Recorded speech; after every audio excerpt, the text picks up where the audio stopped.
Hey everybody, Matt Burke here. Today I'm going to be reviewing Conan Battle of the Blackstone, number 4. It's the mini-series conclusion, and I got this cover right here by Thomas Nashilk. Pretty cool looking cover, you know. Conan out in the middle of the jungle, about to take out this big old snake. Just got done eating some In-N-Out burger, and right now I got this Rebel 100 whiskey on ice, so easy day at work today.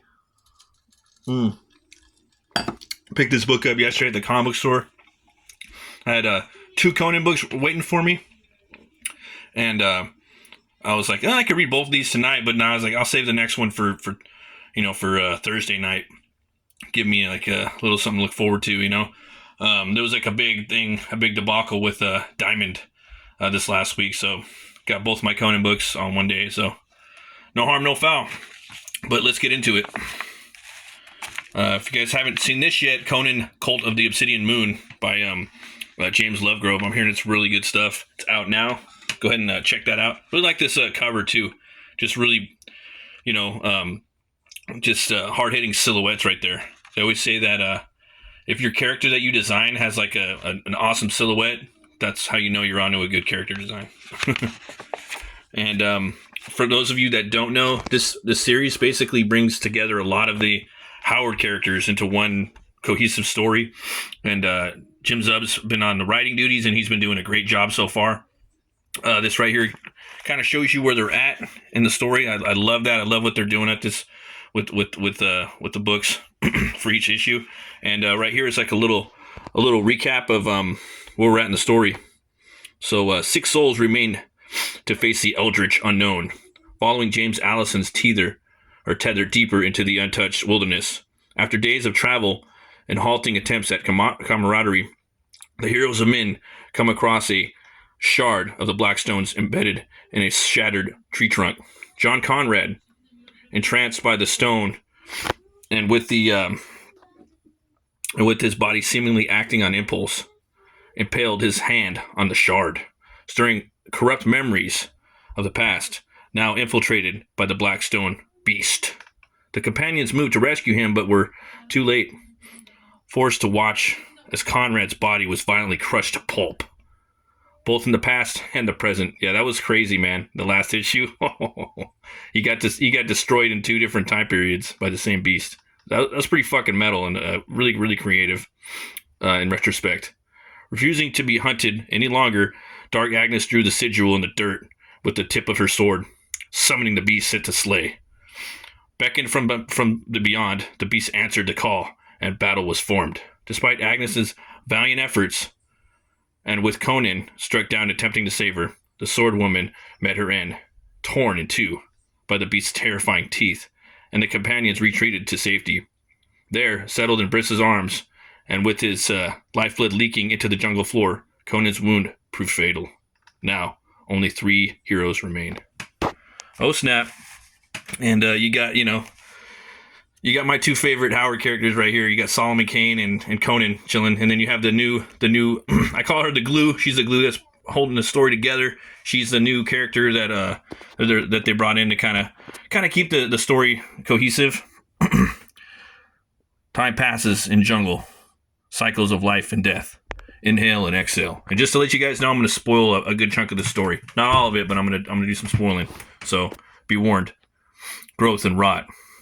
On each heartbeat, the cycle carries on. And when a heart stops, another races twice as fast to balance the scales. No movement, no breath. Conan is now beyond help. More sand slips away. We'll share a short prayer for the fallen warrior, and then we must press on. Can't wait for the new Solomon Kane. There's a new Solomon Kane book coming out by Heroic Signatures next year. I'm definitely going to be picking that up. As Briss's body starts to shimmer like a witch fire, the heroes of men realize the wick of this calamitous candle is shorter yet. I'm fading. How can this be? The Blackstone beast. If Satan's spawn has found us again, we must rally our God-given might. This energy, I've seen it during occult rituals. Whenever our hold on our bodies have on this strange time and place, it's weakening fast. The Cimmerian soul was your port in a storm. A storm. A storm in a sandstorm now. Without his life, the sand is the hourglass that keeps you here slips through your fingers, wasted with the wind, wasted like our hope to even turn the tide. But I am from the age as well, and my heart's blood still beats with fury. How can you not be enough to keep us here and finish the hunt? Your aura is more like mine than you know. Death called you many years ago, but your spirit stayed whole. How? Why? Cold questions I cannot answer. So then we fade as ghosts, and all is lost? Our Heavenly Father, hallowed be thy name. Thy kingdom come, thy will be done, on earth as it is in heaven. No, these sacrifices cannot be in vain. For years, decades, I've studied dark texts of forbidden knowledge, locked it all away so no one else could use it. Rituals branded in my brain, ever pulsing with temptation. One cannot beat the devil with deviltry. And yet, what choice do we have? I'll kill you if I must. I'm not going to harm you, Cain. If you can't trust my word on that, then do as you will. When Conrad was in danger, I hesitated, but I won't waver now. We need a way forward that requires knowledge and power, and the fastest route to both. It's an exchange. Life, death, growth, and rot. So he starts speaking in some crazy tongue right here. Inhale. And right there you get the title sequence. You know, he just jabbed his eye out, man, just like Odin, right? That's pretty crazy. I didn't expect that to happen. Battle for the Blackstone, Part 4. The future set unwritten. Oh, wow. Exhale. Yeah, really digging the art in this one too by John T. Jonas, Sheriff. Grim Jim Zub is a writer, and Joe Canola, the same colors from the last Conan issue, killing it. Really bringing that death, like necro greens to a lot of the work. Really digging it. The heroes watch in stunned silence as Kirwin, stirring with untold energy, grasps from the ether, clasps the Cimmerian's shoulder. For the first time in several minutes, Conan shudders. It is slight, but it is real. Brissa, focus on the barbarian. Lend us your strength. Energy flickers across the barbarian, but it is not enough to bring him back. Sand cannot be swept. Sand cannot be unswept, and yet break or be unbroken.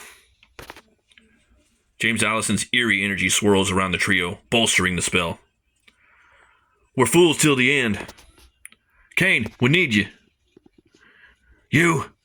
You'd make me a conspirator in this pagan plague? The Puritan snarls in his dissent, yet still grabs hold all the same. Damn us all! I like that panel right here. looks pretty badass. The big green eyes. A flash of fire ripples from the circle into the Cimmerian.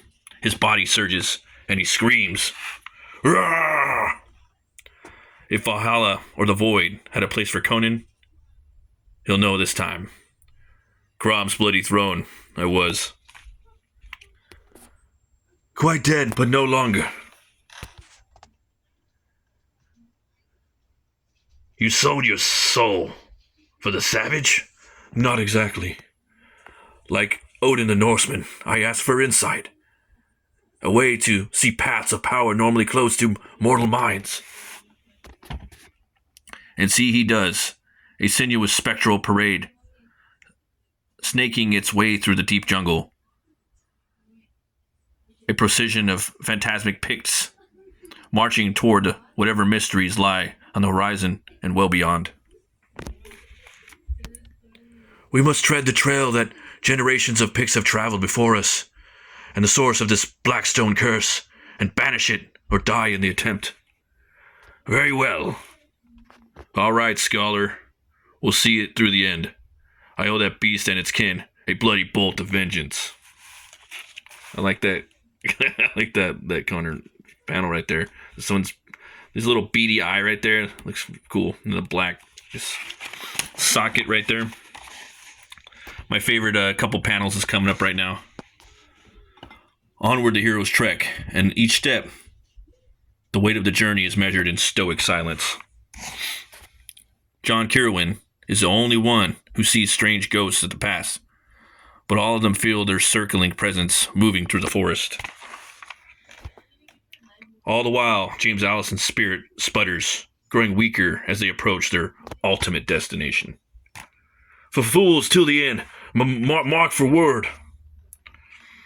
Even without the author's grim pronouncements, they know what lies ahead. Sacrifice, duty, a final bloody battlefield.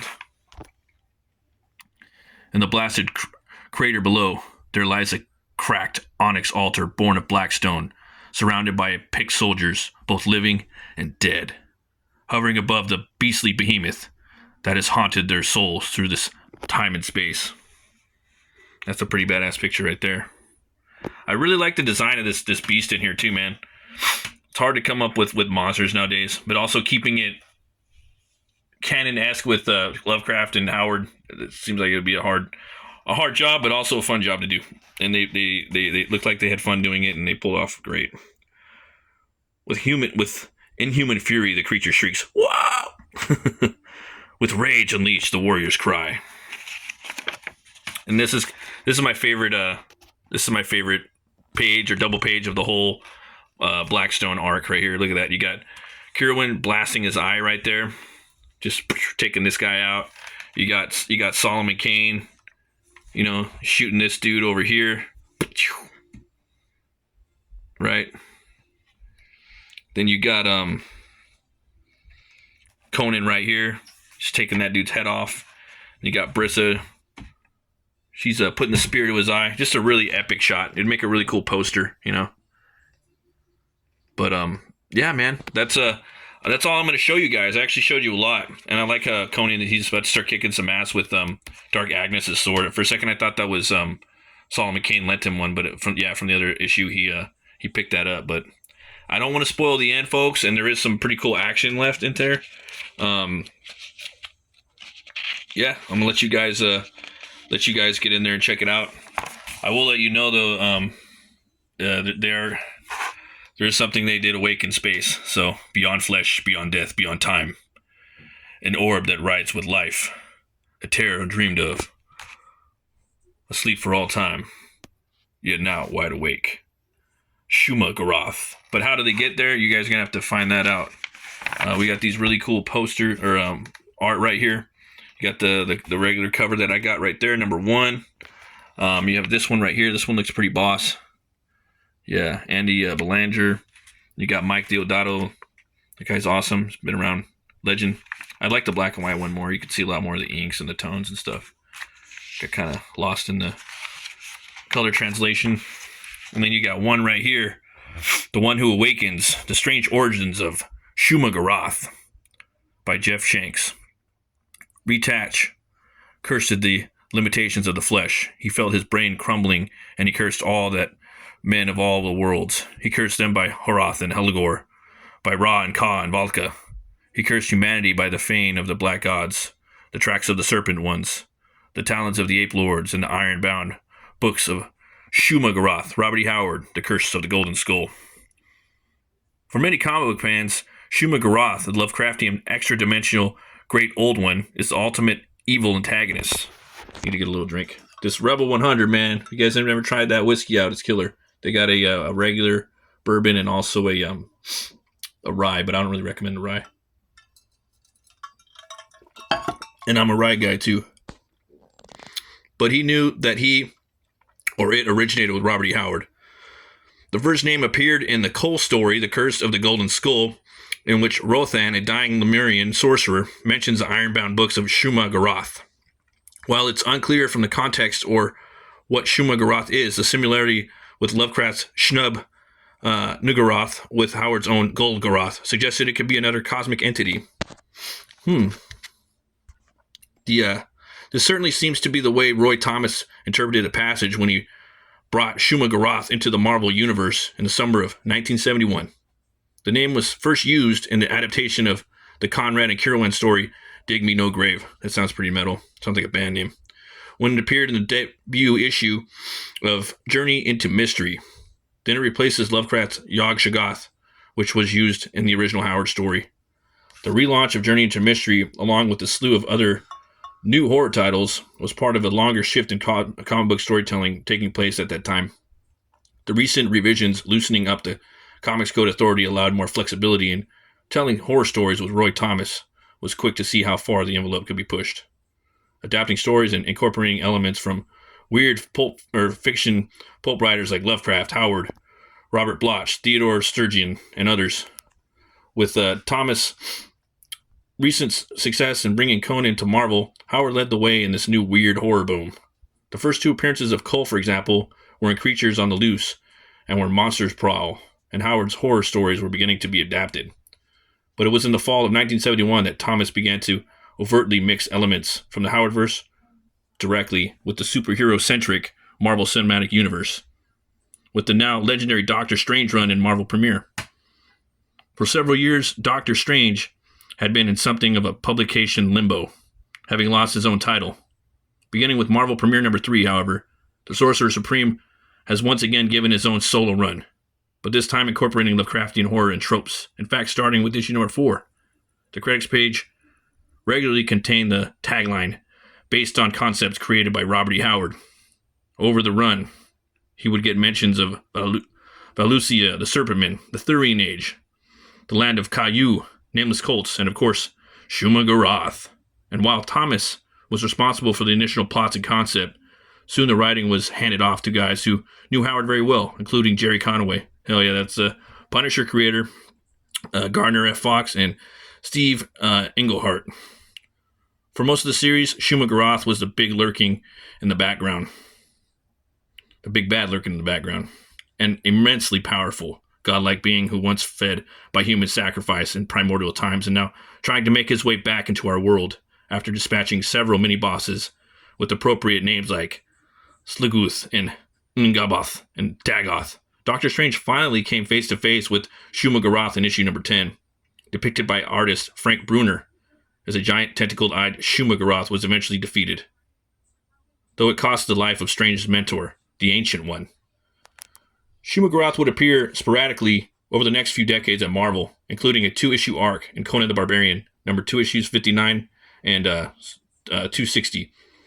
He would later face off against the Fantastic Four, the Avengers, and even the Marvel vs. Capcom video game. But now the ancient, near omnipotent eldritch entity has finally returned to where he belongs, the Howardverse, through the humanity may not survive the experience. I like that. Yeah. Look at this.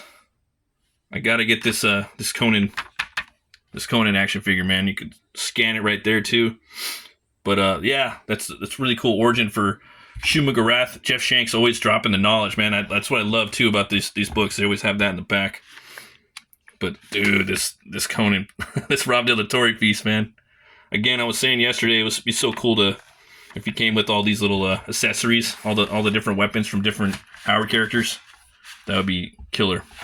But yeah, guys, it had an epic conclusion. It was cool seeing all the Howard characters come together in one badass story. They had a pretty cool battle in the back. Definitely give it 2 horns way up. He wasn't afraid to kill some characters off. Ultimately, a lot of them do come back, but it could have just been them just taking on a monster and then they go to a tavern at the end and drink a couple beers, which would have been cool too. But he wasn't afraid to go there. Cool, like again, little like concepts of how Conrad, I believe, he was he was squashed to pulp in 2 different time periods. I thought that was fucking awesome. But yeah, guys, can't wait for the next Conan book. Can't wait for the new Solomon Kane series coming out this year by Patrick Zurcher. I'm really looking forward to that. It's got a sick ass Mike Mignola cover, and yeah, thanks everybody for watching. Always remember to be bold, be brave, and roll the bones to know your role. I'll see you guys next time, and stay fucking metal.